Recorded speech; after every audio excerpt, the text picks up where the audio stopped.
We've been talking about the democratization of AI in the enterprise. And then through all my travels, I'm often asked about where all of this actually sits in reality, in real life, in actual practice, and what enterprises are learning, both in terms of opportunities, but also in terms of challenges, as generative AI, agentic AI now starts permeating through the enterprise. And I'm fortunate enough to meet so many great leaders across the globe that are kind to enough to share some time with us and build on our collective intelligence around this. So I thought it'd be a great idea to take a closer look at one real life example with someone who's right at the center, the epicenter of all of this at their corporation.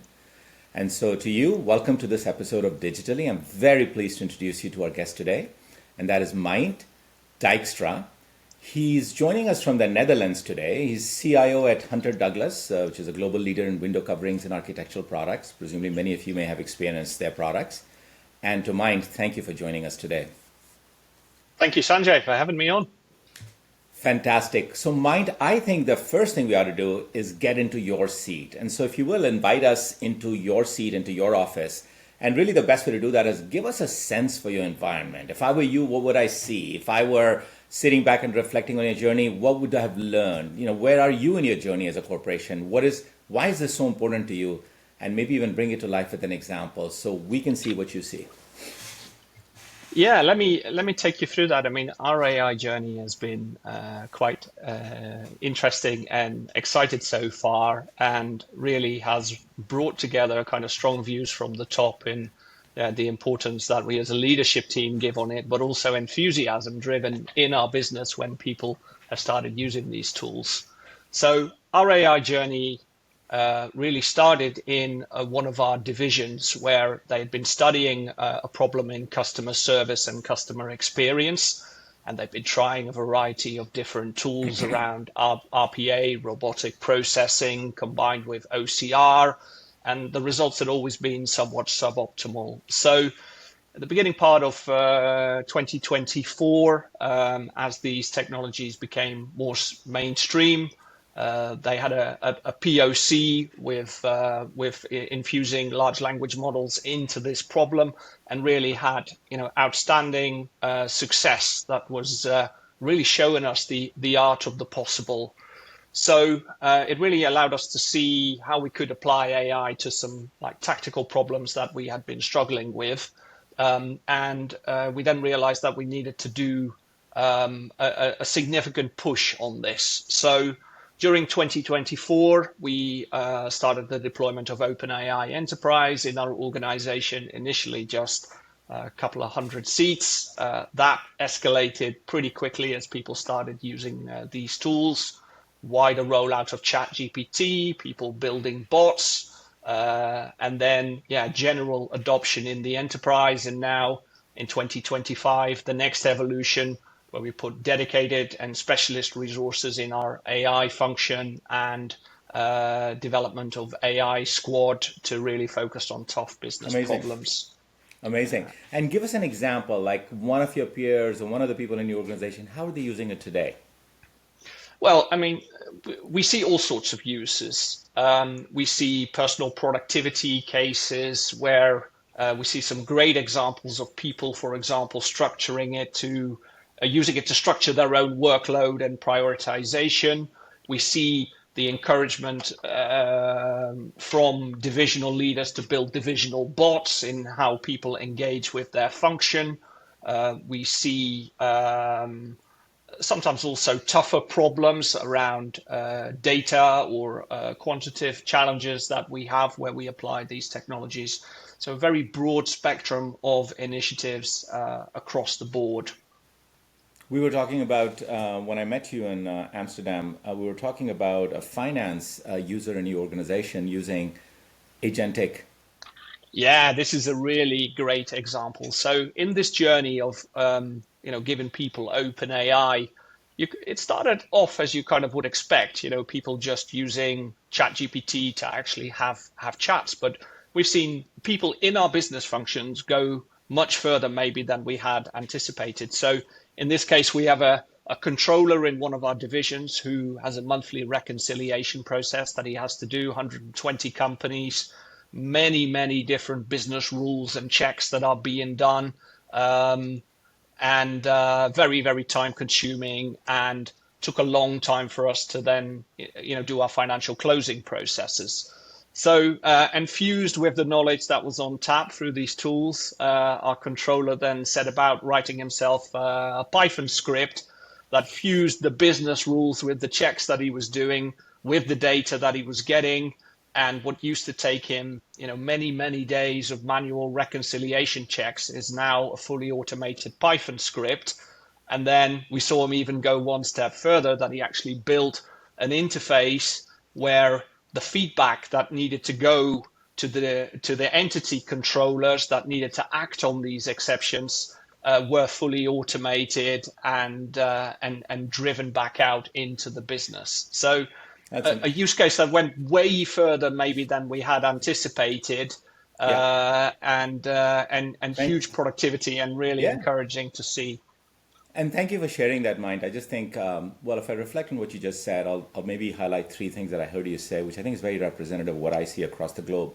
Number one, this is well in play, right? We're not talking about theory and hypothetical and potential and the future, etc. This is here and now. And your example of that one end user writing up his own or her own agentic solution is just so telling of where the buck is at, so to say. So number one is here and now. I think the second thing that I picked up from what you said, which I loved, is this is a journey. It's not a destination. And I think you started with sort of the long arc of time and how it's been step by step by step, and you've built to this point of view. And many think that you can just snap your fingers and get there overnight, and that's not the case. And you've clearly demonstrated that journey, and obviously more to come. The third thing that I picked up in what you said, which I absolutely loved, is start with the problem, not the answer. And you talked about this one group that actually had a pressing problem and then started applying the toolkits of today to try and solve for it, which is exactly the right way to get started on this journey, as opposed to starting the other way around saying, well, the answer is AI. What problem can I apply it to? And I never almost ever see that working out. So thank you for sharing that. And maybe now with that as a backdrop, as I think I'm sensing the energy and the engagement across your business groups and the work you are doing on a day-to-day basis, let's now unpeel this. How do you encourage business-led innovation with AI? How do you build this culture of learning and sharing and get this energy, which is inevitably you've got in place? What did you learn from there? What can you share with us? Yeah, so we did a variety of different initiatives to kind of get this going, right? We were fortunate enough that the board actively pushed an AI track where we, as a senior leadership team, met with a number of companies in AI space and saw how they were applying the solutions. So that's more the top-down based approach. But we have built communities and programs that will help us to drive this out into the organization. We have a program that we call Amplify AI, that is focused on learning and development. So we've deployed a learning and development platform where people can learn the basics of ChatGPT and prompting, but also Python and Power Automate and kind of all the other technologies that come into play. And then we've appointed AI champions per function or per division. And we've tried to bring those together in a collaboration platform where we have open forums and people share real life use cases. So the example that I gave you earlier of the financial controller, he would actually come in and then talk about the problem that he was trying to address and how he solved it and how he applied the technology. And we've had many of these examples across the business where people have demonstrated where AI has helped them to solve a particular business problem. And it's what is really kind of standing out for this is that in many cases the problems that these users were trying to solve weren't new. This has existed in the past in the form of Excel macros or advanced Excel models. But in certain cases, this was beyond the users that needed to apply the technology. And this is where we're now really, putting that power of democratizing that technology in the hands of the users. So we're fusing the tools that we make available to them from a corporate perspective with the learning and the development, and then encouraging people to apply this technology within the boundaries and the frameworks that we set. I love And it. we're seeing really, really good results. Fantastic. So, I mean, look, I think it's pretty obvious in what you said it, but what I find in your commentary and I think across in other scenarios, number one, I think the point you made about being intentional. There's a lot of noise, there's a lot of hype, there's a lot of great things that are happening with personal use of ChatGPT and the other things. But how do you intentionally and systematically drive adoption? Doesn't happen by chance, number one. And the second thing I picked up from you, and I used the word democratization, and really the flip side of it is you've just crowdsourced a whole set of workers that aren't necessarily in IT, but are actually doing things that are technology related. And in many ways, you've sort of brought new resourcing and new skill sets into the game, if you will. And I love that aspect because building those communities, providing them the structure, giving the toolkits, introducing the right capabilities, and then constraining it, either hard constraining it or just even soft constraining by making the user models you would prefer or the use of guardrails you would like be the easiest thing for people to use. I think it's fantastic. So it doesn't happen by itself. It's intentional, it's systematic, and you've driven it, and that's fantastic. And so maybe with that, then I'll segue to the other question I had for you, which is for all of the energy and excitement and the amazing work you and the broader team are driving, the challenges has got to be large. This is new technology. It can go many different ways. There's hallucination. There is ethical use or unethical. There's a whole set of things. So how do you keep control on all of this with all of this energy, initiative, and momentum that you want to keep going, but you want to do it in a safe and a predictable manner? Yeah, this is a challenge, and I wouldn't say that we, have solved all of it. But I think if you're the technology leader of an organization, then first of all, assume that this will happen regardless of whether you facilitate it or not, right? So really, you don't have much of a choice. You need to facilitate this. And the reason that, we want to be engaged in this from a technology perspective too, right? We want to be technology leaders and we want to be kind of thought leaders on the technology side. And it also brings a lot of learning that needs to happen on the IT side for people to kind of skill up.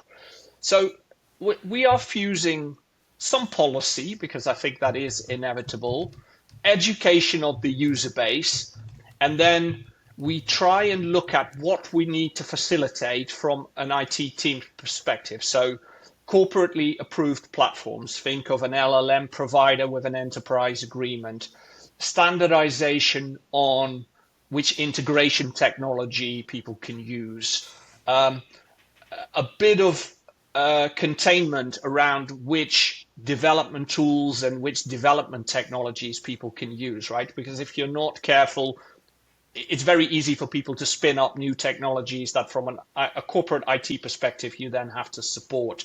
So we're trying to do that in close partnership with our AI squad and our AI champions. And then, of course, together with the more corporate functions, legal, compliance, and really fuse a bit of policy with a level of pragmatism and facilitation of the platforms. Really, that's what we're trying to. That's what I we're love trying to it. In drive. many ways, you almost have a new workforce that is driving these AI bots, you called it, or AI Yeah. agents, if you will. And I think it's part of your responsibility, and I think your team's driving this, but really getting the guardrails, the governance, the structure, the methodology, the toolkits, and really making that journey easy and safe. And what fantastic learnings. Well, I want to turn to my audience for a minute, and I say, there you have it, folks, right? There's all of this talk from providers and analysts and industry and write-ups in media. This is from the voice of someone who's right where the rubber meets the road in a real-life corporation driving AI and agentic and generative across the enterprise. And some of the learnings we're finding from there just helps us with their collective intelligence. Mind, it's been amazing to have you here. You're obviously going to be on LinkedIn with us. If we pick up any questions, I'll please ask you to just even take those on by over LinkedIn. But thank you for joining us today. It's been fantastic. As always, speaking with you. Very welcome. Thanks for having me on.